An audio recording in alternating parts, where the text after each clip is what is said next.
Thank you very much. And I'd like to reiterate the words of my colleague here and thank the organisers for inviting me to this very interesting conference and the workshop tomorrow. It's very exciting. It's my first visit to ADFA. I've been really struck by the architecture in particular. It is a beautiful campus you've got, so thank you very much for inviting me here and to sunny Canberra as well. Thank you.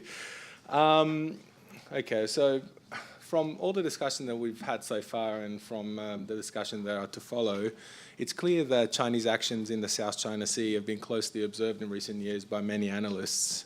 And many analysts see incidents such as clashes on the high seas involving fishing and Coast Guard vessels and various activities like large-scale dredging and island building. And I was careful not to say land reclamation because Professor Thayer is right over there and he's looking at me.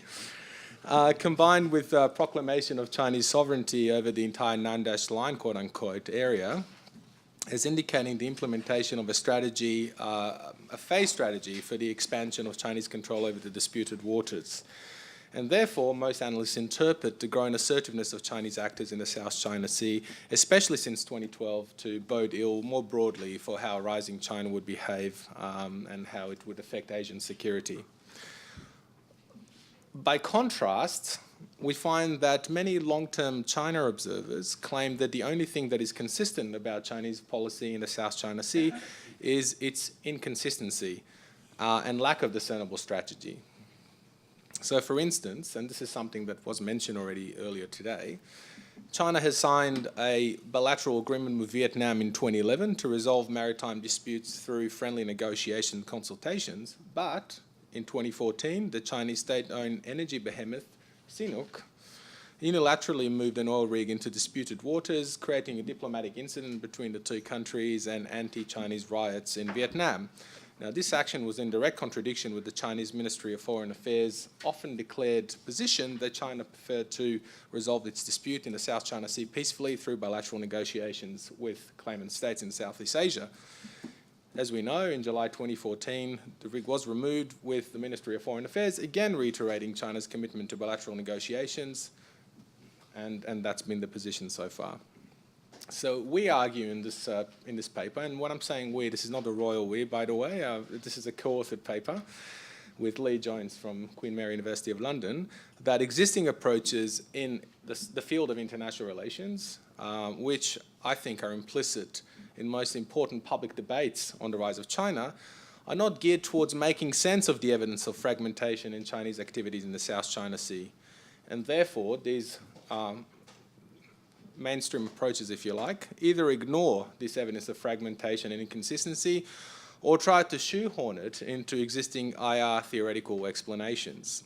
This literature, this international relations literature on rising powers, typically treats the Chinese state, or any state really, as a territorial container for social and political relations, and often as a black box, so focusing on the international behaviour of different countries, largely ignoring what's on the inside. China experts who actually observe these tendencies of fragmentation are typically disinterested in developing any systematic theoretical explanations for what they're observing and prefer to just point them out and just leave it at that. So in the paper we argue that what international relations neglect is the extensive literature on the recent emergence of quote-unquote post-Westphalian statehood.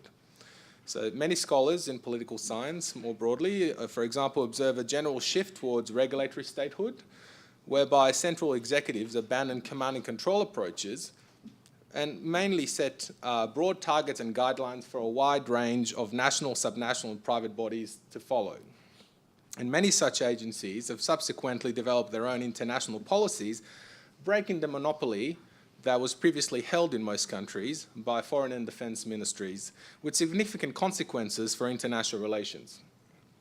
So, for instance, we note that these changes have generated many transgovernmental networks. This is work that people like Anne-Marie Slaughter, for example, have been doing for a while, and multi-level governance arrangements, particularly at the regional level. International relations scholars, by contrast, tend to see these processes as either irrelevant for countries, quote-unquote, Westphalian rising powers like China, or even argue that China and other rising powers are reversing earlier trends and are leading the world back to Westphalia. And this is a quote from one of the papers that we've seen. In the specialist sinology literature, however, there is now over 30 years of literature that identifies significant transformations in the Chinese state since the onset of capitalist reform in 1978. The dominant paradigm there is fragmented authoritarianism, which describes in great detail the dispersal of power to diverse actors that are competing for power and resources across the Chinese party state.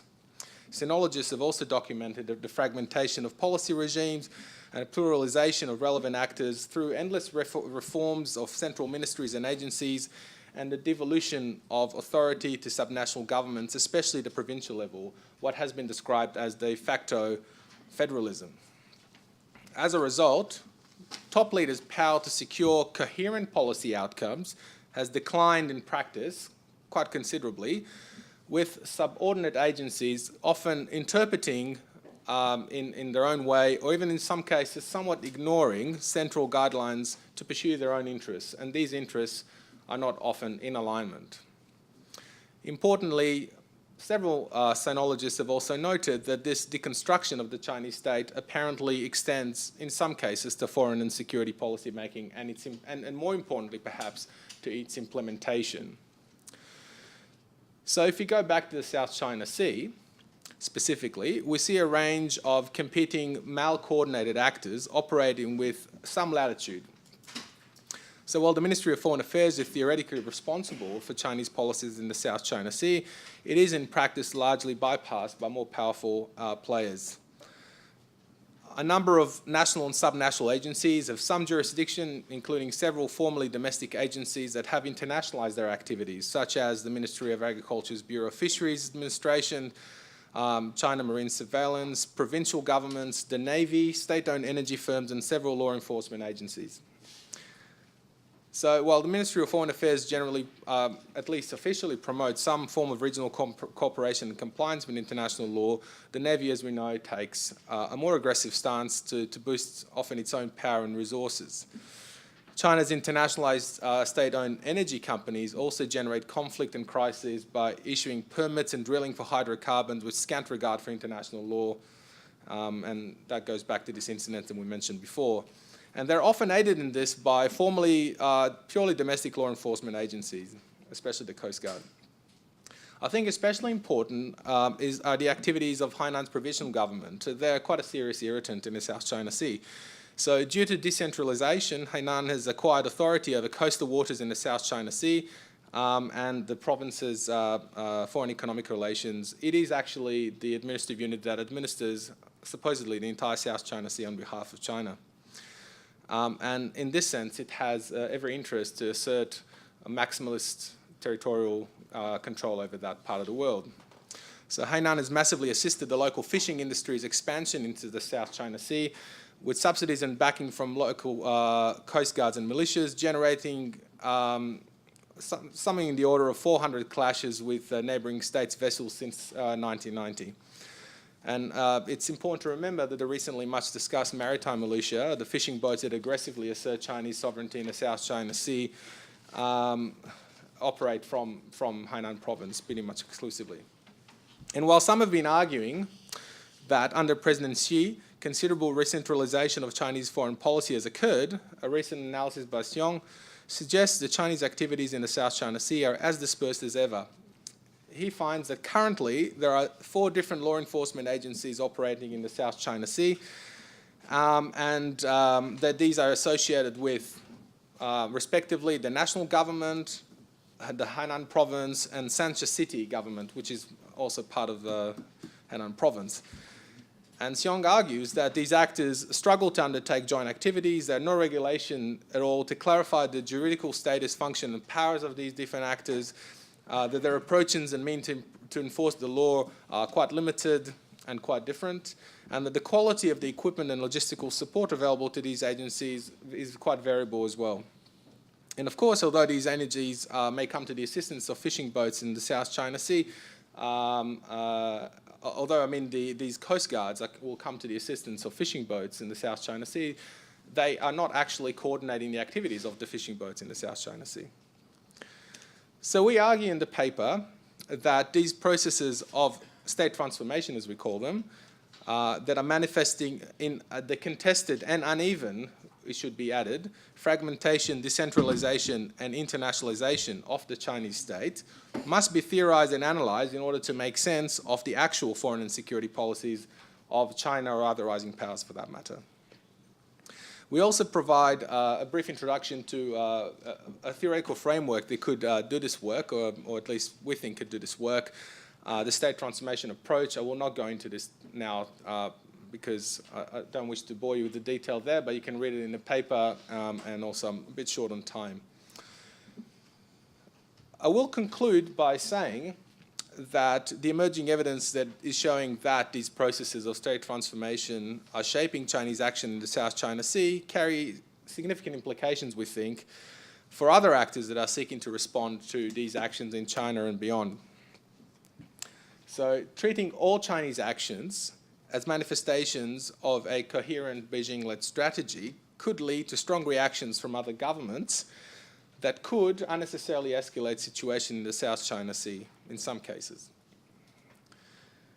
Nonetheless, I think it's important to note that these processes of fragmentation also carry significant risk and fraught with danger, given that many of the problems in the South China Sea, such as, in particular, aggressive fishing expeditions and also some unilateral oil drilling that has occurred, appear to be at least partly associated with this disaggregation of the Chinese state.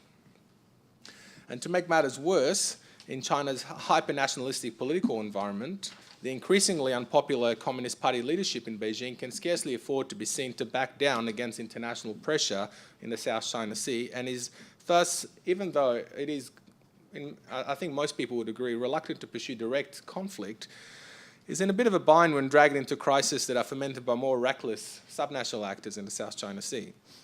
Therefore, we think that, unfortunately, state transformation may be actually raising the risk level in the South China Sea, not reducing it.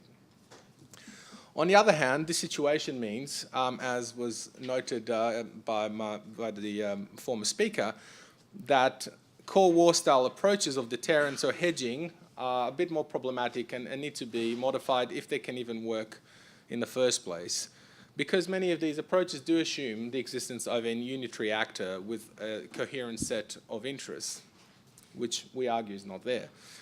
It is therefore incumbent upon governments and other actors that are seeking to manage tension in the South China Sea to analyse in concrete situations the effects of state transformation upon Chinese behaviour before devising their own strategies and tactics for the South China Sea. And it is only through such analysis, which is a bit more fine-grained than what we normally see, that perhaps more effective approach could be tailored. Thank you.